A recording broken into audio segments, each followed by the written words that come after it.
Assalamu alaikum warahmatullahi wabarakatuh. Kusoo dhawaada koorsadeenii graphic design-ka taas oo aan ku baranaynay software-ka Adobe Photoshop. Maanta waxaan baranaynaa sida loo diyaariyo design-ka ID card-ka. Marka waxaan baran doonaa maanta qaabka loo design gareeyo ID card. Waxaan isticmaalaynaa inch meeshii hore pixel aan isticmaali jirnay. Marba waxay ku xiran tahay waxa aad design gareynaysid, mar centimeter u baahan doontaa, mar inch u baahanaysaa. mararka qaarkiis markii boosterada loogu talagalay social media oo kale in la soo dhigo waxa la isticmaalaa pixels. Marka hadda waxaan isticmaalaynaa inch.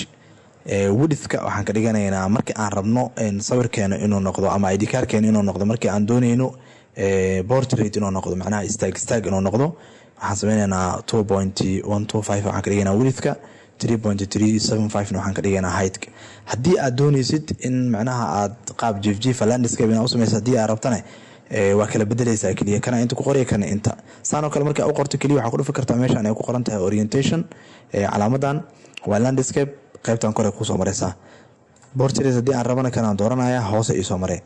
resolution-ka waxa ka dhigaysaa 300 maadaama aan rabno kaarka in la daawaco. sidoo kale meeshan waxaan ka dhigaynaa CMYK maadaama aan u rabno daabacaad.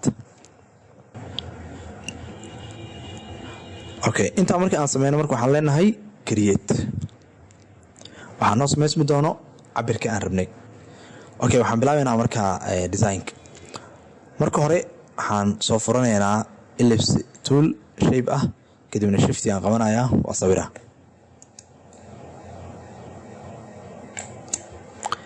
inta markii aan sameeyno waxaan ku aadinaynaa qaybtan kor u qaadaya, kadibna waxaan ku aadinayaa center-ka. hadda center uu taagan yahay. sidoo kale copy aan ka sameynaa waxaan leeyahay control J. sida meeshan kaaga muuqato waxa ii sameysmay copy. midkan copy-ga ka sameysan ayaan waxaan leeyahay control T, kadibna waxayna gadaal u celinaa kor u qaadaa 1 2 ama hal mar keeniyaan celinayaa bis, kadibna midabkiisa bedelana. midabka waxaan ka soo dhiganaynaa qaybtan fill-ka tag, midabkaan ka dhigaynaa. okay inta marka aan sameeyno wax yar oo aan badnayn aan gadaal u celiyo, meel banaan click si, kadibna ku laabo ellipse tool-ka, kadibna waxaa sawirtaa circle sawir.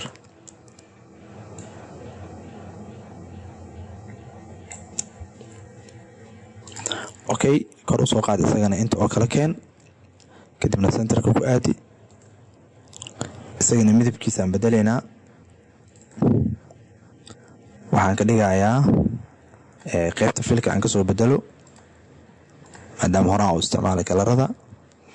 okay midabkaas oo kale aan ka dhigaa. waxaan sameynayaa control J, copy aan ka sameeyey.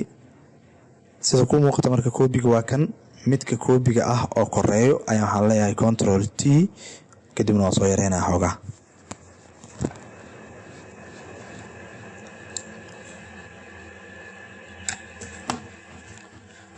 okay inta markii aan sameeyo isagana midabka ayaan ka bedelayaa si aan u kala aqoonsado. waxaan ka dhigaynaa cadaan oo kale. mar kale sidoo kale waxaa suubisaa haddana control hamar waxyar control T aan dhookanaan ku laabtay cadaanka ah si aan xoogaa uga yareeyo.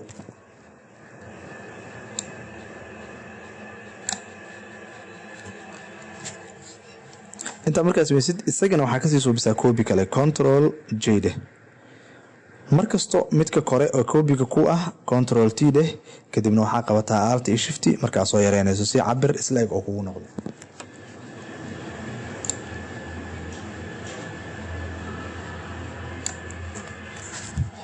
okay midkan marka hadda ugu dambeeyo midabkiisa isagana waa bedelayaa. waa midka aan u isticmaali rabo inaan muxuu ahay sawirka soo gashto qofka sawirkiisa. kuwan kale laakiin waxaan ka rabnaa kaliya inaan design ku quruxsano. waxyar midkan marka oo sawirka aan soo gashanayno waxyar oo aan badnayn ayaan weyneynayaa control T deh.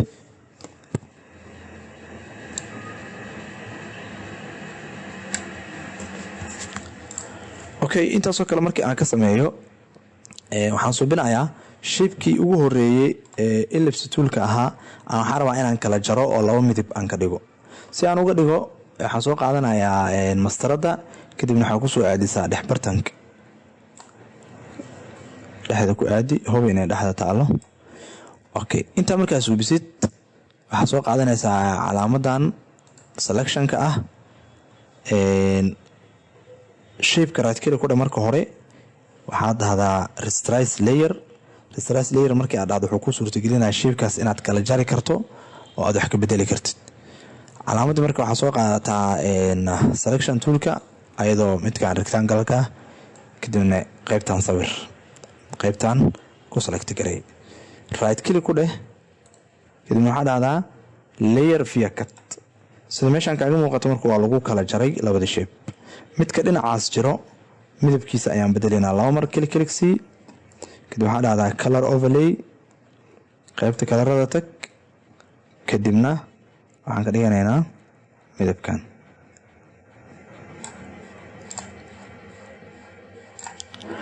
Okay, midabkaas marka aad ka dhigto sidoo kale waxaa suubisaa midkan kore oo circle-kan oo uu koreeyo oo midabka buluuga leh isagana waxaa dhahdaa right click kadibna waxaa tidhaahdaa resize layer selection toolka soo qaado qaybta dhinacan soo jirto select garay sida hadda oo kale right click dheh kadibna waxaa dhahdaa layer via cut. sidoo kale isagana midabka ka bedel 2 mar click si color overlay tag midabkii waxaan rabnaa marka qaybtaas hoos iyo qaybtan inaan isku midab ka dhigno isku midab ay noqdeen.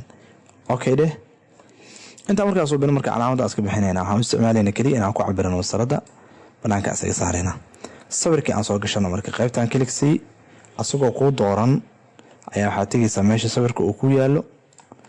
Okay, desktop ka tag kadibna waxaan tagaynaa folder ay noogu qoran tahay sawirro aan soo qaadanaynaa sawirkaan isticmaal rabno.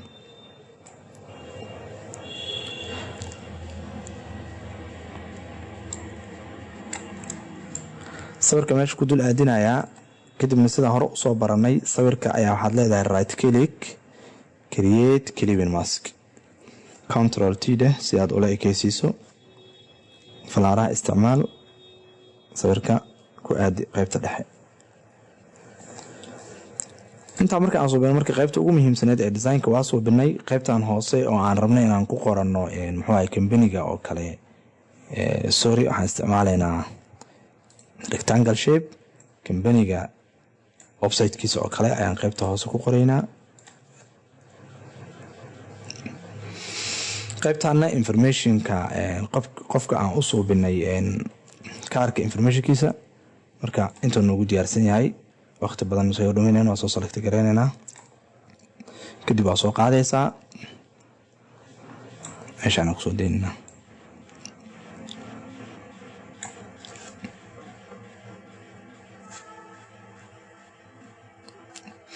inta marka aan suubino marka loogada company-ga waxaan soo saaraynaa qaybta kore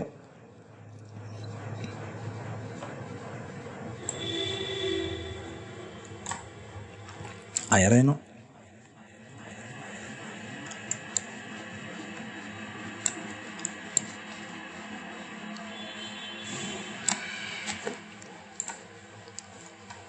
meeshaan waxaan ku qoraynaa company-ga magaciisa.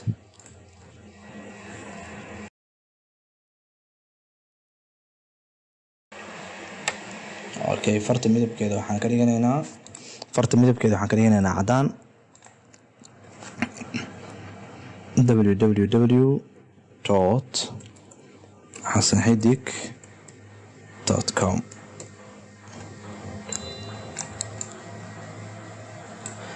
Okay, centerka noogu aadi marka move toolka noo soo qaad kadibna calaamadan taabo waxaan noogu aadi doonaa qaybta dhexe.